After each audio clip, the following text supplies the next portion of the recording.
If Latinos sit out the election, instead of saying we're going to punish our enemies and we're going to reward our friends who stand with us on issues that are important to us, if they don't see that kind of upsurge in voting in this election, then I think it's going to be harder. And that's why I think it's so important that people focus on voting on November 2nd. We don't mind the Republicans joining us. They can go come for the ride, but they got to sit in back.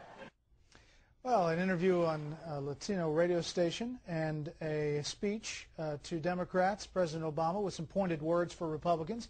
This after a National Journal interview in which he said this, quote, "It's going to be important for Democrats to have a proper and appropriate sense of humility about what we can accomplish in the absence of Republican cooperation.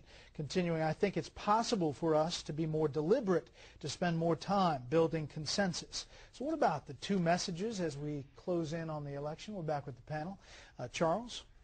I think this is how the great post-partisan, post-racial promise of Obama ends.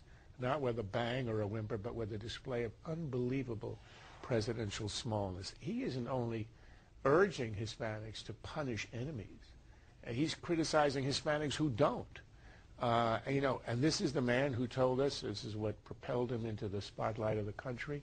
We're not a blue America, we're not a red America, we're not a black America, Hispanic America. And now he tells us, on the eve of an election, we actually are Hispanic American, Anglo-American. We aren't only separate, but in a sense we are enemies. I don't even think he uses the word enemy in describing the president of Iran or Hugo Chavez, but he used it against Anglos who believe in the Arizona law.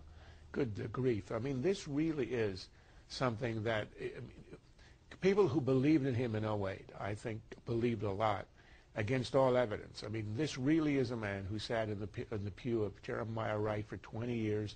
Some of us suspected was not exactly the man who hovered above it all and would bring us all together the way he promised. And I think this display, even though it's pre-election, you can write it off as an extreme. I think this really is the authentic Obama, and I think it's really disappointing.